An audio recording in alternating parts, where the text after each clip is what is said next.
This is our second segment of Ed's Not Dead, featuring renowned writer and educational expert, Dr. Carol Ann Tomlinson.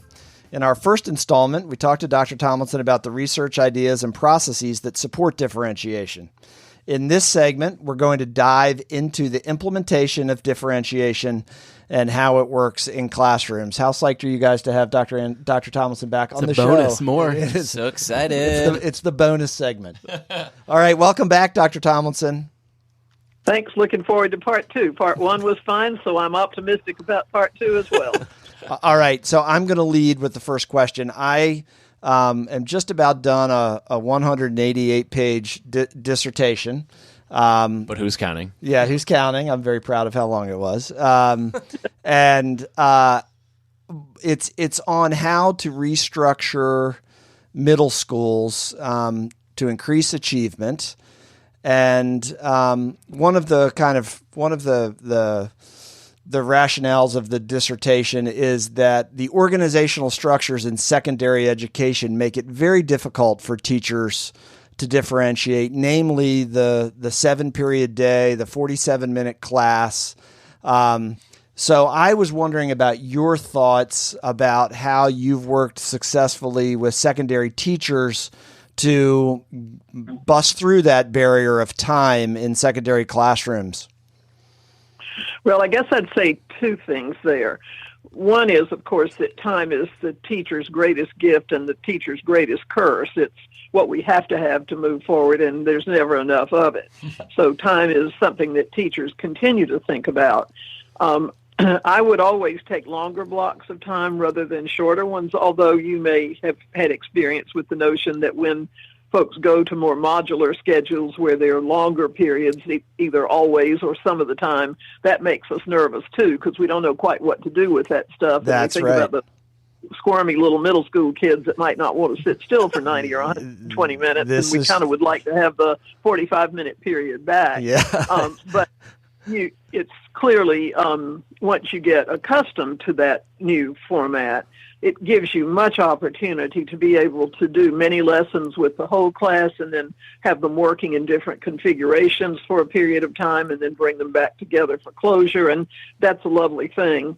But if you've got the 55-minute or 47-minute periods or whatever it is, I'll share with you a really stupid epiphany that I had after about, 7 or 8 years of teaching. In a differentiated classroom. I, like many teachers, would get sort of breathless when I thought the bell was going to ring because we weren't quite through yet, and so I had to stuff everything in fast to get it, the end when the bell did. And then one day it occurred to me that at home I was forever starting something that I didn't finish.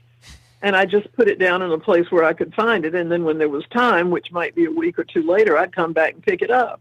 And I thought, well, dang, just because the bell rings doesn't mean the end of the world has to come. I can show the kids how to put it down and pick it up again the next day. Right. And it made me much more likely to plan in blocks of a week.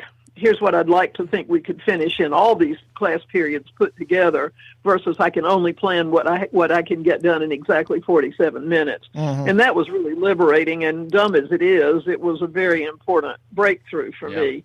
The sort of teaching kids how to end a classroom in good order and where they can grab the stuff the next day and go back to it is freeing, I think, for everybody. Mm-hmm. Thank you. So you talk about planning. So let's say I'm a teacher and I'm like, yes, I have not really differentiated before, but I want to, but I don't know where to start. So where would you point somebody? What do they need to know? What do they need to be able to do? Kind of like, what's the jumping off point to really get started with that differentiated classroom? Well, where you jump off is seldom where you want to end up.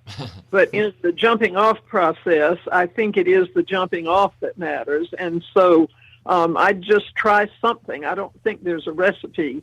For example, I think it's a good thing for some teachers to spend 9 weeks or a semester sort of doing nothing but formative assessment, pre-assessments and formative assessments. Don't do anything with them, just give them, but look at them over and over. And start asking yourself, how's this looking? Are they in the same place? Can I see patterns here? It's incredible. But when you start, if you really consistently do that, you suddenly become so motivated to do something about what you're seeing that you're kind of propelled forward. I think a great way to start sometime is to make sure that you have taught your students how to work on something for periods of time where they're not going to talk to each other, not going to collaborate, just going to sit and work on whatever it is. And then during that time, start calling kids up one at a time to talk with them just a little bit and make sure that the class can handle that sort of additional, noise, discombobulation in the room. Mm-hmm. And then try calling them up 2 or 3 at a time and see what you can do. It's worth that investment over a period of weeks, especially at the beginning of school, so that the kids know when you say we're going to do this kind of work, they do it silently, and they expect you to be meeting with small groups. Right. Later on, what I'd like to be able to do is have the kids working in small groups all around the classroom or independently, and then I'm someplace meeting with a small group, and then I cruise around and check on them, and then I go back to the group again. But small group instruction doesn't take a tremendous amount of planning, and it's extraordinarily powerful, especially in middle school where the kids need your presence, and they also sometimes concentrate better when your hairy eyeball is on them. Sometimes, yeah. you can start differentiating with any number of websites that now have readings on important topics at multiple reading levels. And so getting materials from those things which are free and which you can get sometimes at 4 or 5 or 6 Lexile levels lets you have kids reading an article on science on the same topic, but that all of them can actually understand. And then you can meet in small groups to help the kids who can't quite manage the more advanced levels of the article really kind of work with those and begin to see how they can apply understandings that they have to those more complex situations. So I think we could all agree that, or at least at this table, that in the elementary schools, differentiation seems to happen maybe more frequently. Yes, it does. Right? Okay. It's an expectation. Middle school, and what I've seen in my practice, there is differentiation happening to some degree. I don't want to paint. I'm going to paint with a broad brush. I don't want to, but I'm the one in the group that does that, so I'm going to go ahead and do it.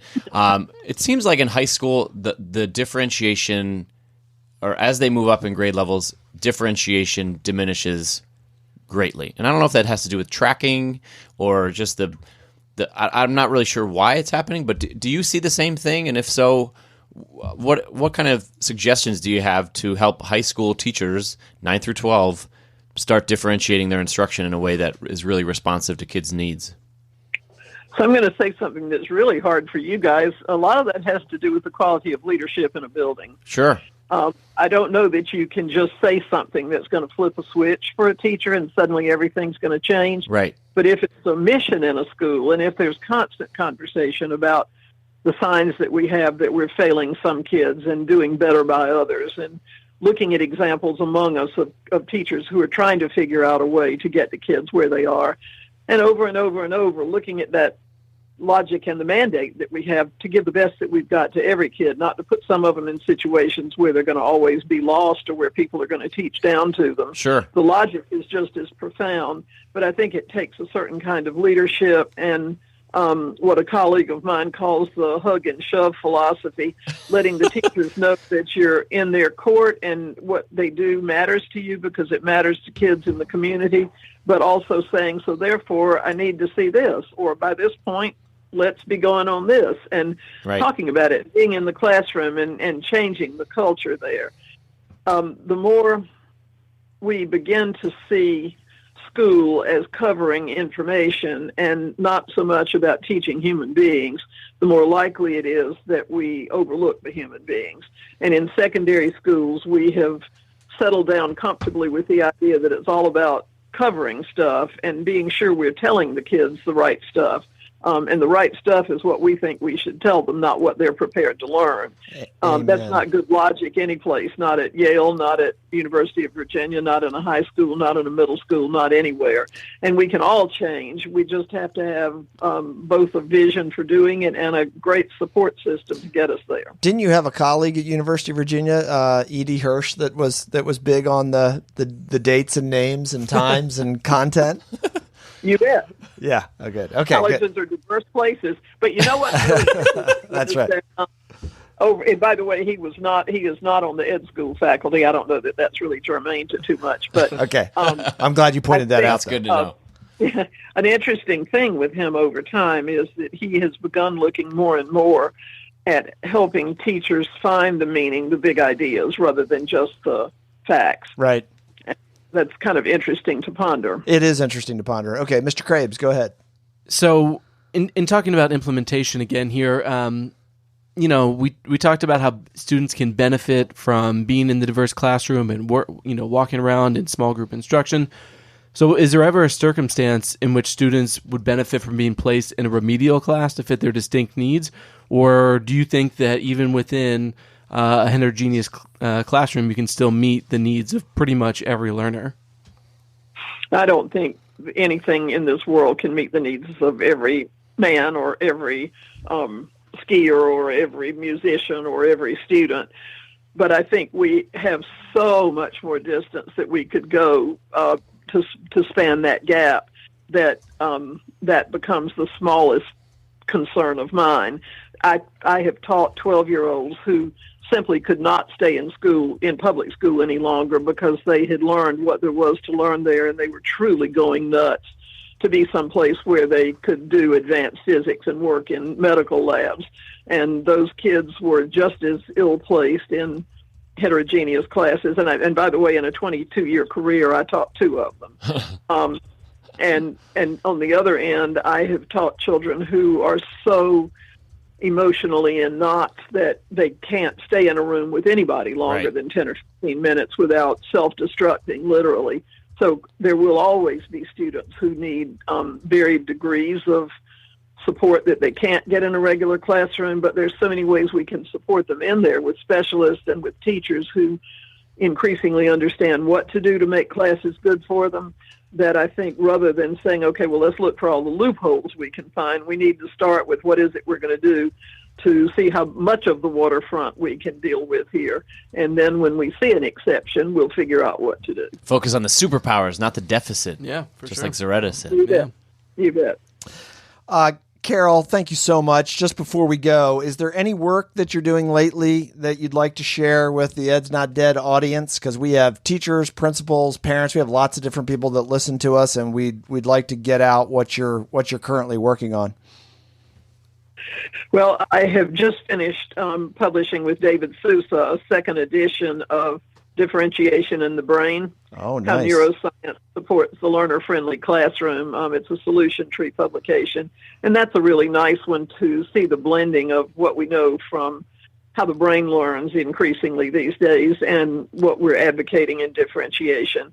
I'm working on a book now for ASCD that looks at differentiation and personalization, which is a tricky topic because there's no definition that works quite yet for personalization, but what those two things have in common, how they can work together, but most particularly what we need to make sure we were doing good stuff.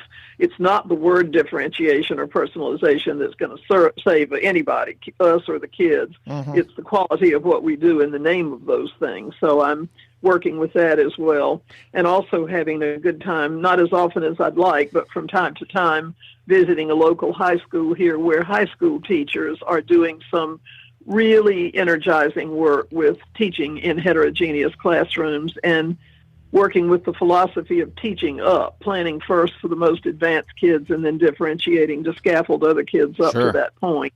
And it's a good way to get a shot of energy any day I can. I want to go there. You bet. Are you ever going to do a book on, or maybe you did and I never saw it, on differentiation in the secondary classroom?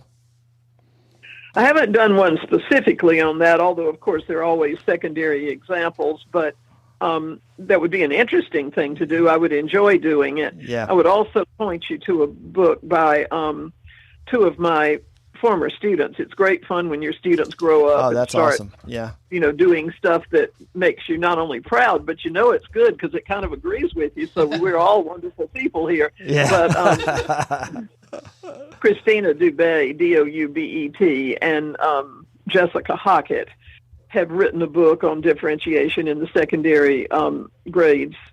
I'm in my study now, and I may, if I'm lucky, find the thing. I know where to find it, so let me just hang here 1 second, and I'll open a door and go look. It's an ASCD publication. Okay. And it's just called Differentiation in the Middle and High School. And its subtitle is Strategies to Engage All Learners. Okay. And it is a very well done piece and would be a great point of reference for secondary teachers, middle and high school. We're gonna look for them on Twitter and see if we can find them and tweet about that. You bet. The last request is make sure that you share about Ed's Not Dead with all those college kids or graduate students that you work with. They're into podcasts. We want them to find out about Ed's Not Dead. Sure, I'll be delighted to do that. Happy to do it. All right. Thanks again for coming on the show, Dr. Tomlinson. We know that our audience is going to get a tremendous amount out of this interview, right, guys? Absolutely. Yes. All right. Thanks so much, and we'll talk to you soon. Great pleasure. I appreciate the opportunity. Thanks.